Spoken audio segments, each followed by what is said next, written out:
Good morning, students. Last class we finished uses of the dimensional analysis. We finished in the last class. What are the uses of the dimensional analysis? Means to convert one system of units into another system. To convert one system of units into another system. To check the correctness of the given equation.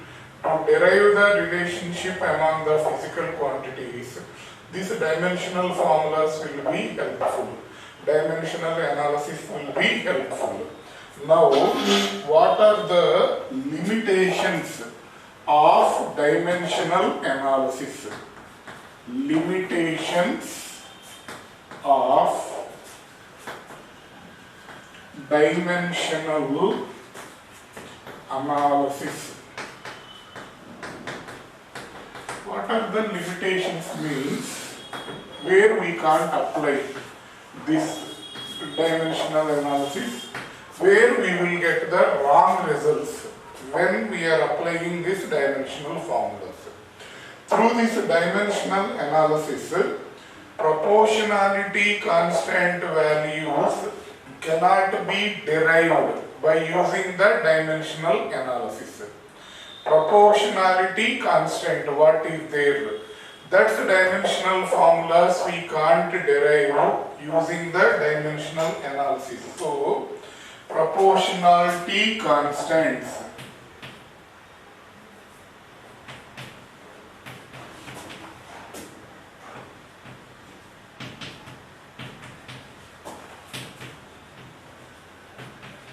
Cannot be derived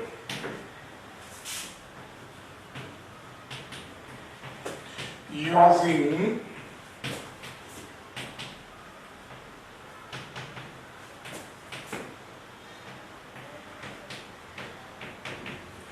dimensional analysis. What is the meaning of that?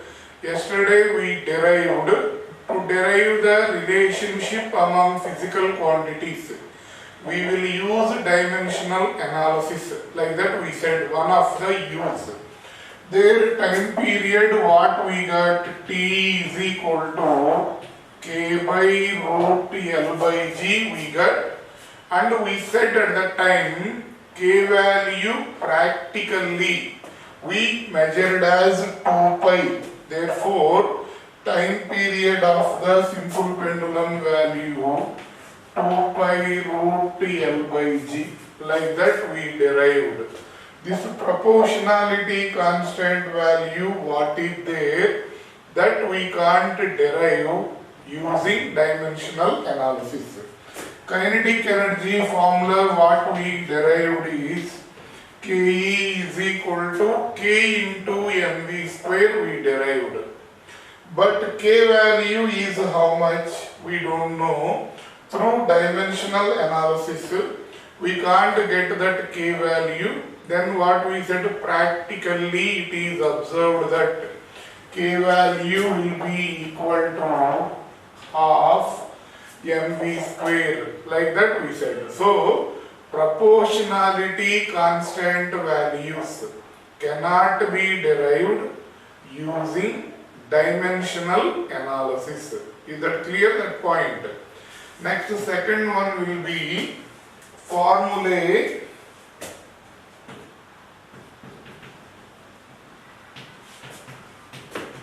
containing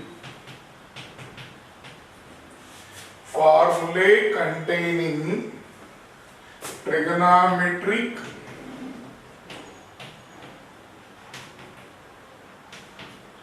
logarithmic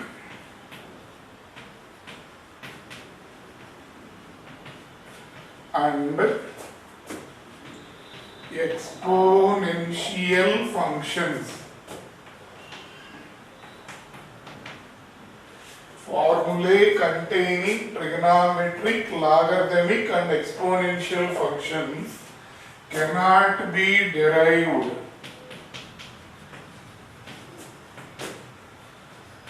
using dimensional analysis. using dimensional analysis. Is it clear? Understanding that point? Trigonometric, logarithmic and exponential functions. Those cannot be derived using dimensional analysis. Those equations. Simple harmonic motion, one type of motion will be there.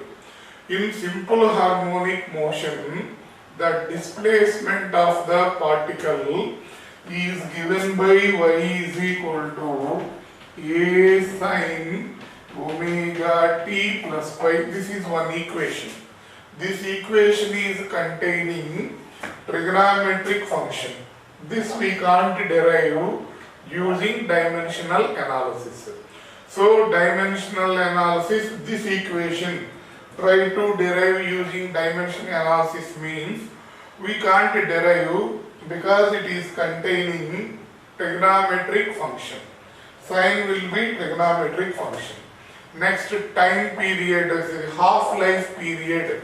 T half is equal to log 2 base e by lambda. Some equation is there. You don't know the meaning of this equation also, definitely, but these will comes in the syllabus. One by one it will come. Here logarithmic function is there. You can't derive this equation using dimensional analysis. Clear understanding? So, trigonometric functions, logarithmic functions, for example, growth and decay of current in the LR circuit, I is equal to I naught 1 minus e power minus r by L into t. The exponential function is there, e power. These type of equations we cannot derive using dimensional analysis. Is my point is clear? We can derive relationship between the physical quantities using dimensional analysis. But if that equations are in that formula, either trigonometric or logarithmic or exponential functions are there, those we cannot derive using dimensional analysis.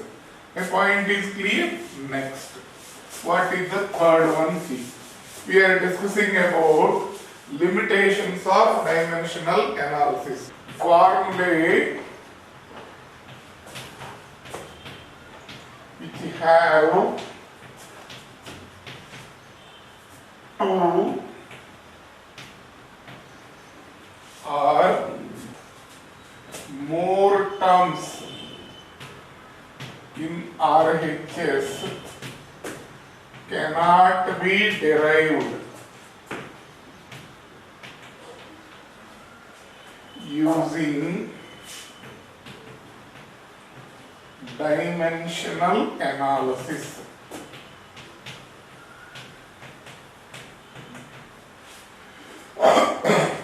Formulae which have two or more terms in the right hand side. For example, V is equal to U plus AT. In the right hand side, there is two quantities sum. This equation we can't derive using dimensional analysis. S is equal to ut plus half at square. This also we can't derive using dimensional analysis. The point is clear? So, formulae which have two or more terms in RHS, they cannot be derived using dimensional analysis. Next, fourth one, through dimensional analysis.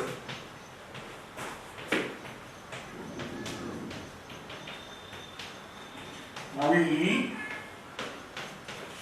cannot, through dimensional analysis, we cannot differentiate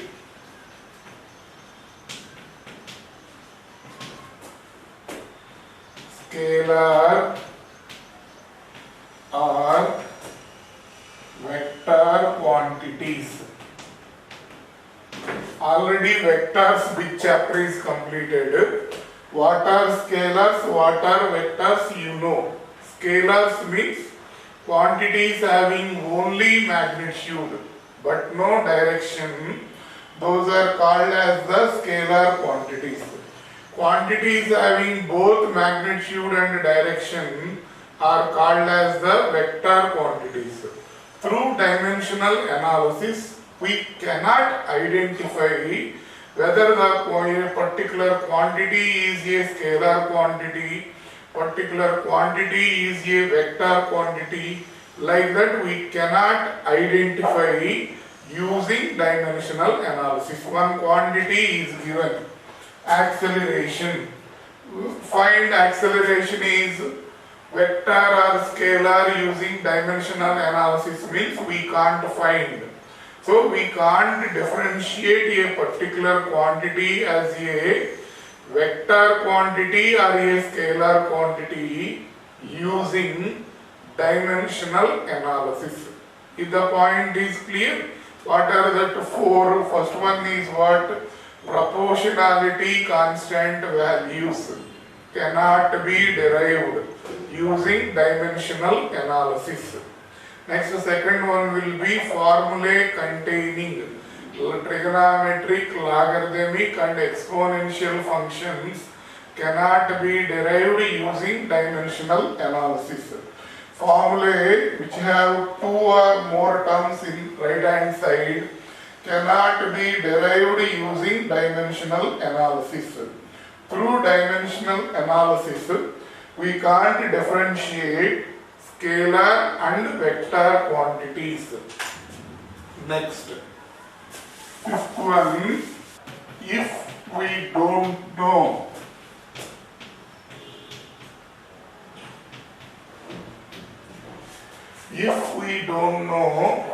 the quantities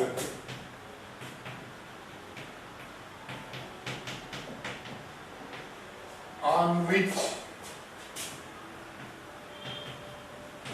a physical quantity depends,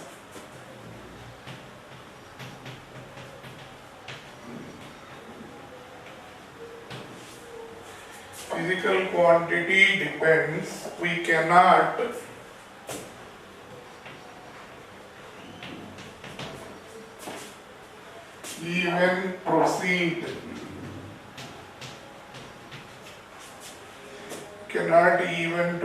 even proceed the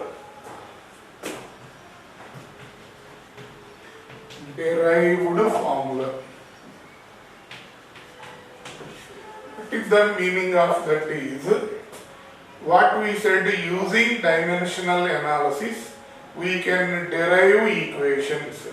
PE is equal to mgh, KE is equal to half mv square, F is equal to ma. Any equation we can derive using dimensional analysis.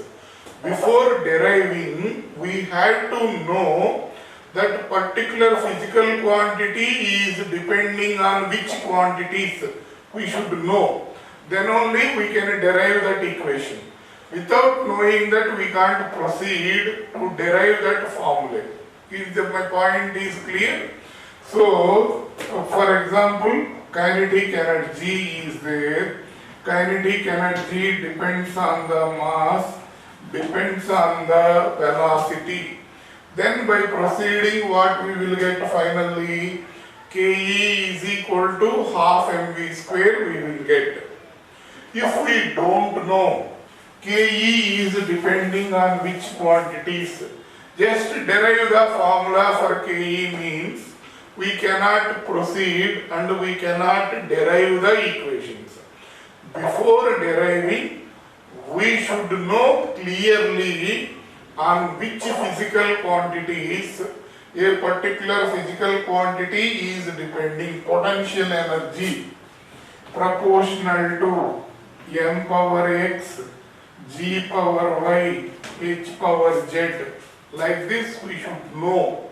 then only we can calculate x is equal to 1, y is equal to 1, z is equal to 1, and then finally we can prove PE is equal to mgh.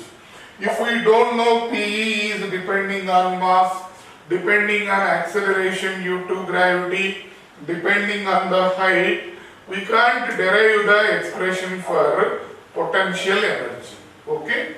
So, what is this? If we don't know the quantities on which a physical quantity depends, we cannot even proceed the derived formula. Next. Formula containing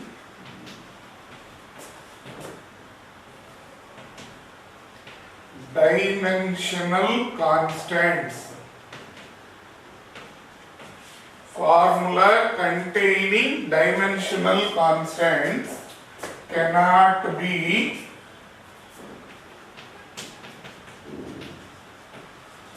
derived using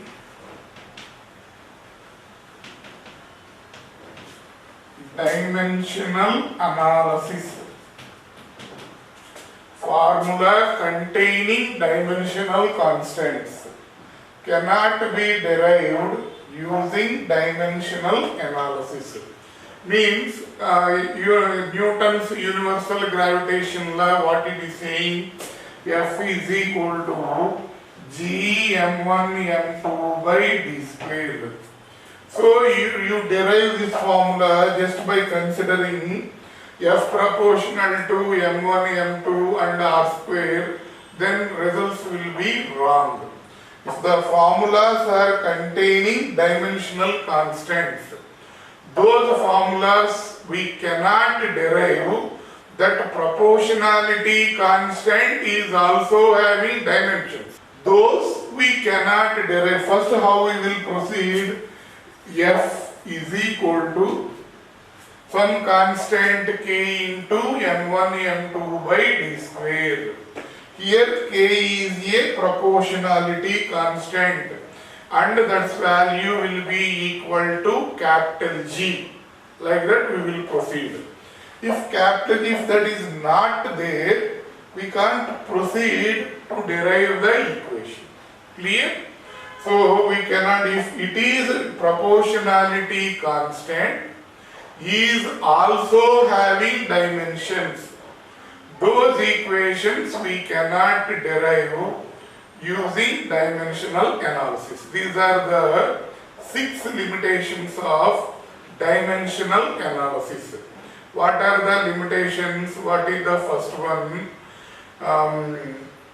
First one, proportionality constant values cannot be derived using dimensional analysis. Equations containing trigonometric, logarithmic and exponential functions cannot be derived using dimensional analysis. If the derived formula contains 2 or more quantities on the right hand side, we cannot derive that expressions. Fourth one, it cannot differentiate a quantity is a scalar quantity or a vector quantity. If we don't know on what quantities a particular physical quantity is depending, we cannot derive that equation. We can't proceed even also. Next, formula containing dimensional constants cannot be derived using dimensional analysis. These are the limitations of dimensional analysis. Next, measurement of length, measurement of mass, measurement of time, and how many types of errors are there. One by one we will discuss. Next, measurement of length.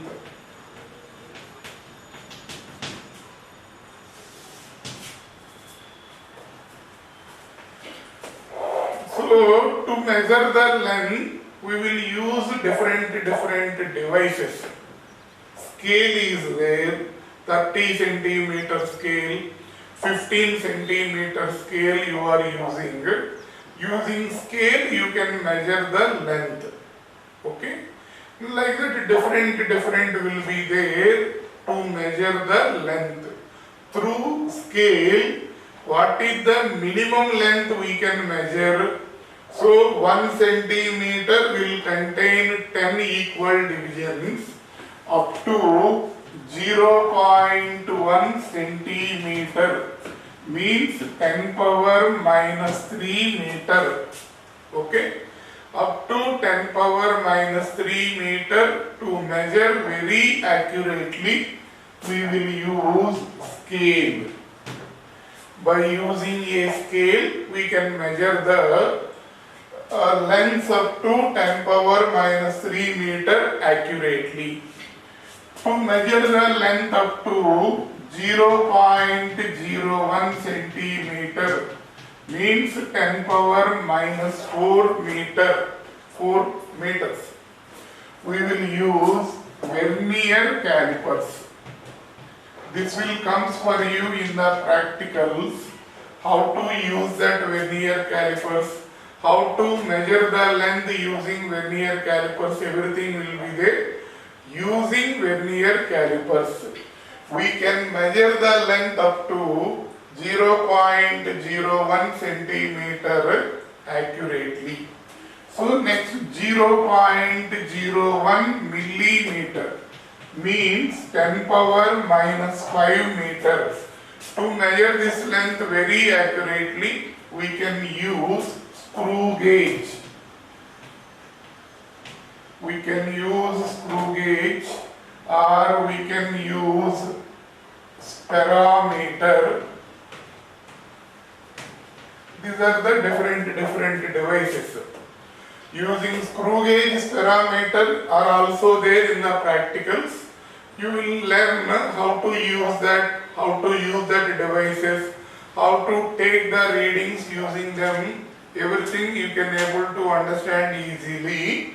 So lengths up to 10 power minus 5 meter. To measure very accurately, we will use screw gauge or spirometer. Clear? Next, after finishing of this, if the lengths are very large, to measure that very large distances, we will use parallax method. Using parallax method, very large distances can be calculated. Clear? Distance between Earth and Moon is how much? Distance between Earth and Sun will be how much? Distance between Earth and another planets is how much? To measure that, we will use parallax method. To measure microscope. Using microscope, we will measure very small distances. Size of the viruses, size of the insect, how much, like that. To measure very small distances, we will use microscopes. Clear? So, up to 10 power minus 3 meter to measure very accurately scale. 10 power minus 4 meter vernier calipers. 10 power minus 5 meter screw gauge or spirometer. To find very large distances, so parallax method we will use. To find very small distances, we will use microscope. Next. What is the largest unit of length? What is the smallest unit of length? Smallest unit of length. So length will be measured in centimeter, millimeter, kilometer, meters, like that different units will be there to measure the length. Smallest unit of length will be Fermi. Fermi is a scientist name. So Fermi is the smallest unit of length. This will be 10 power minus 15 meter. To find the size of to express the sizes of atoms, nuclei, molecules, we will use this symbol Fermi. Smallest unit of length will be Fermi. 1 Fermi is equal to 10 power minus 15 meter. Next, largest unit of energy. Length. Largest unit of length will be parsec. Parsec. This is the unit to measure. This is the largest unit of length. This will be 3.26 light years. Light years means distance travelled by the light in light year only. Distance travelled by the light in 1 year, that will be called as the light year. Clear? Once again listen. Distance travelled by the light in 1 year be called as the light year. So in 1 second light will travel 3 into 10 power minus 10 power 8 meters. In 1 second time, this will travel this much distance. In 1 day time, 1 day will have 24 hours. Every hour will have 3600 seconds. 60 minutes will be there. So in 1 day time, this is 86,400 into 3 into 10 power 8 meters it will travel, light, in 1 day time. In 1 year time means 365 days approximation, 86,400 into 3 into 10 power 8 meters. That will be called as the light year. Distance travel in 1 year time. Light will travel this much distance. Clear? Next, in 3.26 light year, this is multiplied by 3.26. How much it will come? That will be called as the parsec. So parsec is the largest unit of length. Okay, light year, this is the unit of length, remember. This is not the unit of time. Year, day, year, like that will come na second. So hours, these are the units of time actually. But light year means that is the unit of length. Parsec is equal to 3.26 light years. Is that point is clear? Next. So these are the different units of length. Smallest and largest unit of length. And now, how to find very large distances using parallax method. How parallax method will be there.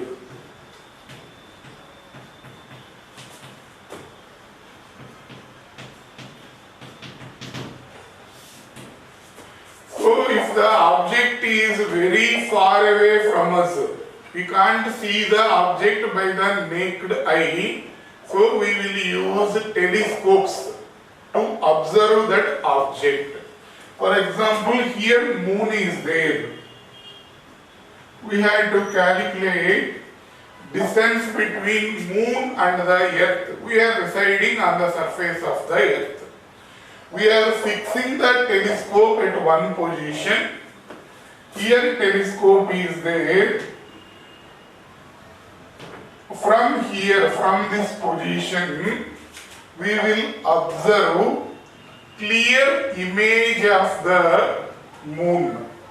from this position, we will see where it is clear. So like that we will adjust this telescope. Next we will shift this telescope to another. Parallel to that, we will shift that telescope parallel. Then again from this position, we will see clear image of the moon. For example, from your house top, you observe the clear image of the moon. Next, you move some 1/2 kilometer or 1 meter, 1 kilometer distance in the parallel straight line path, and again going to another top of the house, your friend's house, you observe the clear image of the moon. Clear? So this angle, how much angle it was rotated, that telescope easily we can measure at the same place also. Here on the top of your building, at one location and at another location. So how much angle this telescope is rotated, easily we can observe that one. And this is the distance, this is known, this is known. So let this distance will be B. B means distance between two positions of the telescope. Theta is the angle of rotation of the telescope. D is the distance between earth and moon. From here angle is equal to arc length by radius. So it is just like one circular arc form, it will be there. In the circle, what is the formula? Angle is equal to arc length by radius. So arc length by radius means this distance. From this D is equal to B by theta. B value you know, theta value you know. By substituting these two values, you can find the value of theta. So parallax method, what we are doing, fix the telescope at one place, observe the clear image of the object, shift the telescope parallelly to another position, then from that position you adjust the telescope to see its clear image. Then theta value, how much angle it was rotated, easily you can find. From that D is equal to B by theta. Using that formula, we can find the distance between earth and moon, or different earth and planets, earth and the sun. Sun, it will be a little bit different method. So like this, because we can't focus directly on the sun, because strong radiations are coming for that. So their Doppler effect we will use. So like this, by parallax method, how to identify means, this is the way. Next, after completion of this one, measurement of length, next measurement of mass. So up to this, in this class, we discussed what are the limitations of the dimensional analysis. How we will measure length, what are the different devices are there to measure length. We discussed about it. So mass, if we observe, SI unit of mass will be kilogram. In the SI system, mass will be measured in kilogram. In CGS system, mass will be measured in grams. CGS system, mass will be measured in gram. SI system, it will be measured in kilogram. If the mass of one atom, how much? Mass of one molecule, how much? We can calculate 1 AMU is equal, we will use the unit 1 AMU. 1 AMU means atomic mass unit. To measure the masses of atomic and subatomic particles, means nuclei, to measure their masses, we will use this unit. This will be the smallest unit of mass. 1 AMU is equal to 1.67 into 10 power minus 27 kg. Okay? 1 AMU is equal to 1.67 into 10 power minus 27 kg. Clear understanding? Next, using common balance.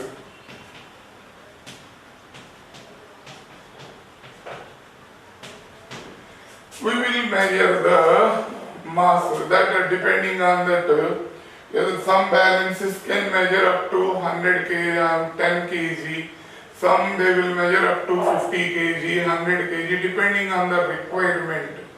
We will range of the balance will changes. We will use common balance to measure the masses of the common objects. If heavy masses are there, very high masses are there, mass of the earth how much, mass of the moon how much, mass of sun how much. To find this, we will use gravitational methods. Using gravitational methods, we will find very high masses. First we will estimate what is the G value on that planet. G is equal to Gm by r square. G is acceleration due to gravity. Capital G will be universal gravitational constant. Capital M will be mass. R is the radius. From this, M is equal to gr square by g. This is 9.8 meter per second square. Capital G value 6.67 into 10 power minus 11. This is 6,400 kilometers. Radius of the earth. We know all these values. From this we can calculate mass of the earth. Mass of the different planets also calculated using gravitational methods. If the masses are very small, masses are there, we will use mass spectrographs. Mass spectroscopes or mass spectrographs. Using these, we can measure very small masses. Spectroscopes. You can use spectrographs also, nothing wrong. So using that, we can find masses of very small objects. Is my point is clear? So these are the different units to measure the mass. SI unit of mass will be kg. CGS unit of mass will be gram. Mass of atoms and nuclei, they will be used to measure in AMUs. 1 AMU means 1.67 into 10 power minus 27 kg. Generally, mass is measured by common balance for common objects. Very high masses are measured by gravitational methods. Very small masses are measured by mass spectroscopes. Next, measurement of time. Next, measurement of time. Okay. So, time is measured in SI unit. Of time will be second. CGS system also time is measured in seconds. Okay, so CCM clocks are most accurate clocks in the universe. So, which will you observe your watches in the watch, not now some if you on the dials watch will be there on that watch, one word will be there on the dial. Means what it is representing is the balance wheel in that is measured, is made with watch. Like that CCM clocks are there. The balance wheel is made with CCM. Those will give very accurate time. So CCM clocks will give most accurate time. 1 second definition, in that also we will use CCM atom transitions only we will consider there. Clear? So CCM clocks are the most accurate clocks in the world.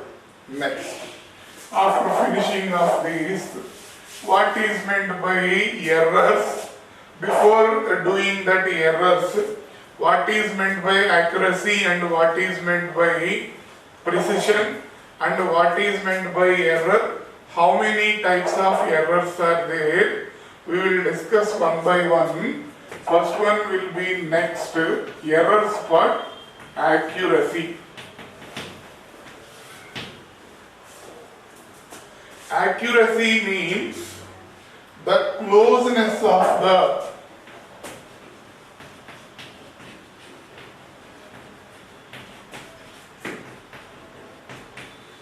measured value. The closeness of the measured value with true value is called accuracy. Closeness of the measured value with true value, that will be called accuracy. What is the meaning of that means? So here what any value we are measuring. We know acceleration due to gravity value will be 980 centimeter per second square or 9.8 meter per second square. Acceleration due to gravity value we can measure using a simple pendulum. We used one simple pendulum and using that we calculated the G value. That reading came 962 meter per second square. Once again listen, I want to calculate G value. G value will be measured by using simple pendulum. So I took 3 simple pendulums. Using first simple pendulum, I calculated G value that gave 962 meter per second square. I used another simple pendulum, it gave 981 centimeter per second square. I used third simple pendulum, through that I got 998 centimeter per second square. Okay. So 3 simple pendulums I used to measure G value. True value will be how much? 980 centimeter per second square. But using them I got these values. In that, which will be the most accurate device? This will be the most accurate device. Because it is very close to this. Here what is the error? 980 minus 962, around 18 will be the error. Here 1 is the error. Here also 18 is the error. Error is less, that will be more accurate. So this simple pendulum is more accurate device. So what is accurate value means, if the measured value is very close to the true value, that closed value which is closer to the value which is very close to true value, that will be called accurate value, and that is called accuracy. The closeness of the measured value with the true value is called accuracy. Are you understanding this one? So, true value is 5.23 meters, for example. 5 readings are given: 5.05, 5.22, 5.39, 5.05, 6.12. In this, which is accurate value? Find the accurate value. Tell me what is the answer. This is the accurate value, because it is very close to this. 5.23, 5.22 is very close to this. That will be the accurate value. Next, what is meant by precision?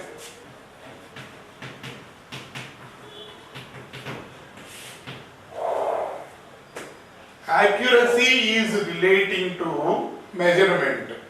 Precision is relating to device.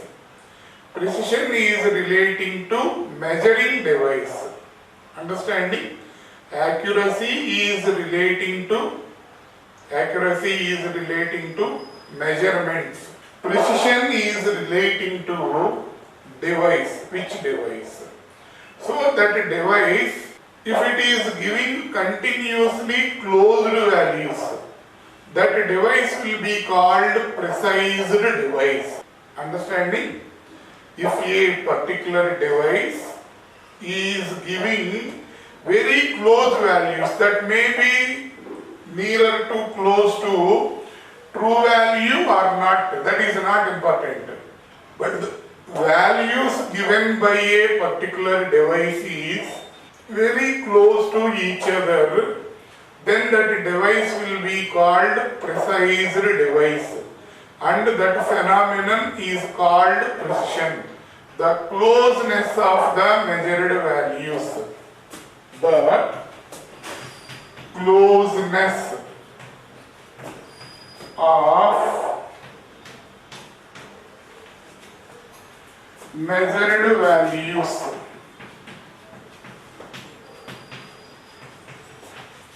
is called precision. What is the meaning of that? I will explain. Same simple pendulum example only you take.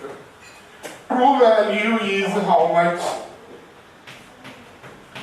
G value will be small g. Acceleration due to gravity value 980 centimeter per second square. That is the true value. I am using 3 simple pendulums.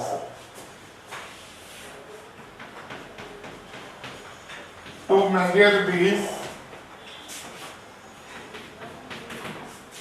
G value. Each simple pendulum I used 3 times. Understanding?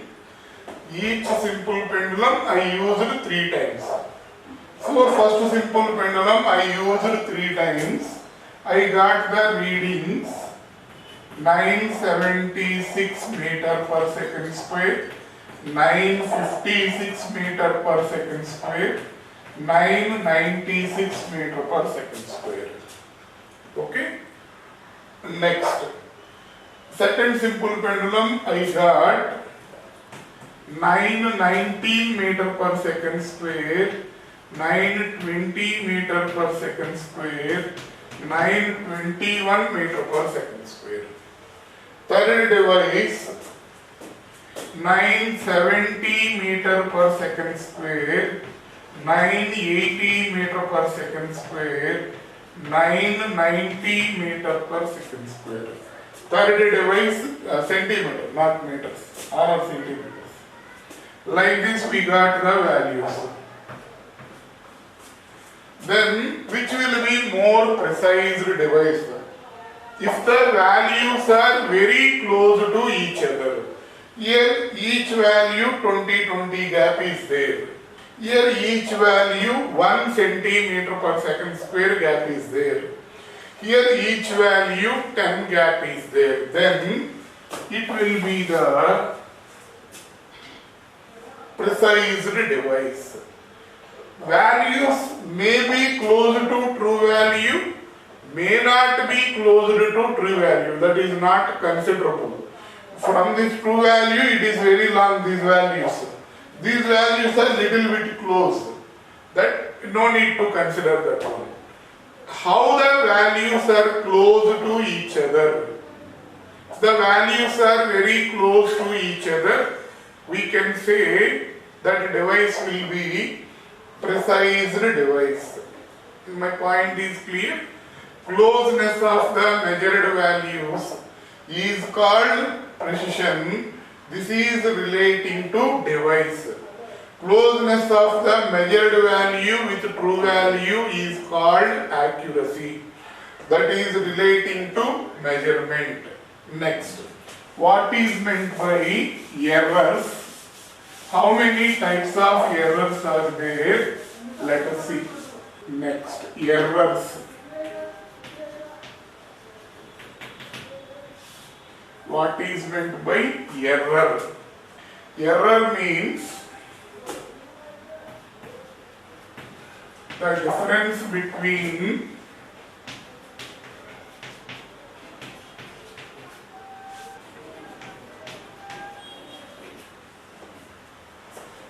measured value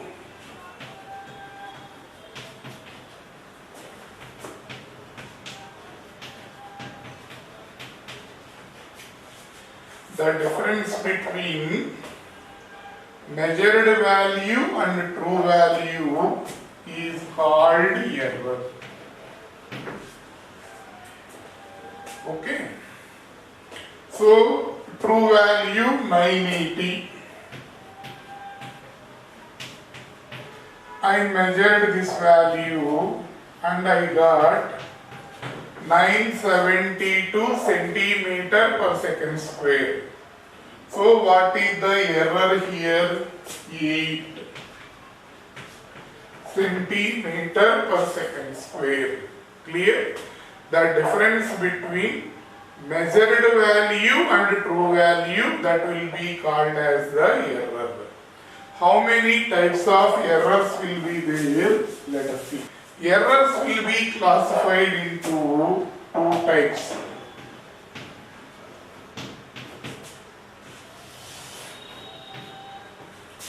Systematic errors.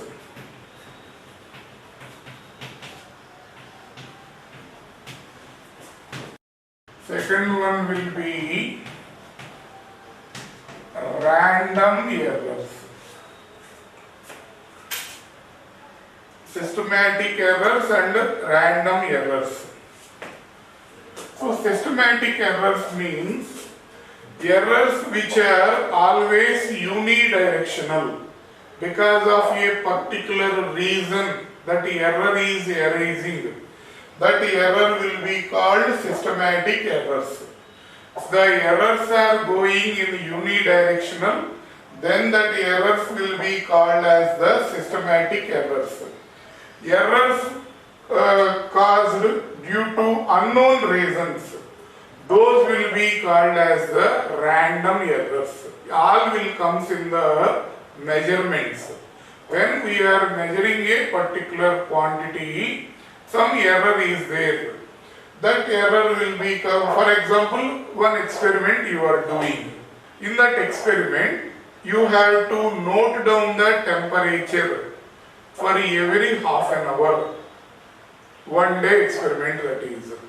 Every half an hour you have to note down the error. So you have to note down the temperature. Initially it will be 80 degrees centigrade. After half an hour 81 degrees centigrade. After half an hour it will be 82 degrees centigrade.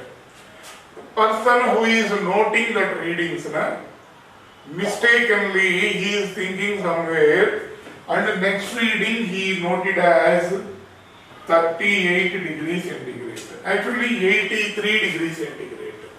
This error, how it will be there? No reason will be there for that.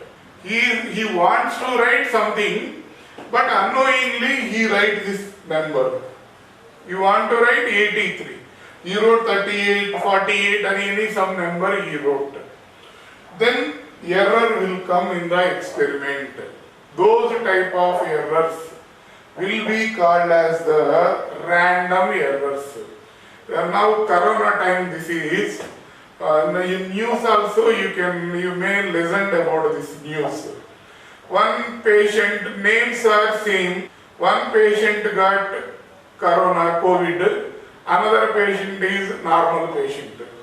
What they did, by mistakenly, person who got corona, they send out. No, you don't got corona, you go out from the hospital. Person who is not having corona, they kept in the hospital. This fellow went outside and to his surroundings he spread that disease. This type of errors will be called random errors. So we are doing one experiment. Suddenly surrounding temperature suddenly becomes very less. Suddenly temperature becomes very high. We are doing experiments relating to current. Voltage suddenly increases, suddenly decreases. Then the errors will come. We can't, how that error will come, we can't estimate. That type of errors will be called random errors. My point is clear? So if the errors are unexpected, due to unexpected reasons, if the errors are coming, those errors will be called as the random errors. These are irregular. We can't estimate this type of errors. Next, if the errors are unidirectional, means because of a particular reason, if the error is arising, then that error will be called systematic errors. Systematic errors will be three types. One will be instrumental error.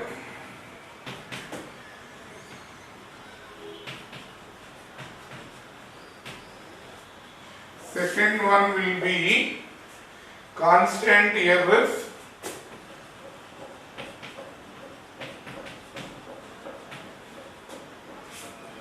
Third one will be personal error. Because of imperfect design of the device, if the error is erased, that error will be called instrumental error. So imperfect design of the device means some error already there in that making of that particular device. Then the error will come improper designing of the devices. If the error arises, that error will be called instrument error. Clear? Next. Constant error means, so if error is always constant, then that errors will be called constant errors. Errors are always constant, those are constant errors. Due to the human limitations, if errors are erased, those will be called as the personal errors. Clear? For example, one person is having some eye defect. If the reading is 38, for him it will appear as 39. Means always 1 centimeter he will say extra because of his defect in the eye. Those type of errors will be called personal errors. Some eyes cannot detect different colors. These persons are not allowed to drive. If red color is appeared like for him as green color, accidents will happen in the traffic roads. So those type of errors will be called as the personal errors. If the point is clear, so due to the human limitations, if the errors are erasures, those are called as the personal errors. Errors are constant always, those are called as the constant errors. Instrumental errors means due to imperfect designing of the devices. If errors are erasures, those will be called instrumental errors. Errors are unexpected and errors arises due to different reasons, and we can't minimize that errors. Those will be called as random errors. Next, what is the mean value, mean absolute value, mean error, everything with problems easily you can understand. We will discuss that one in the next class. Okay, today what we discussed, see limitations of the dimensional analysis. 6 limitations are there. We discussed all of that 6 limitations.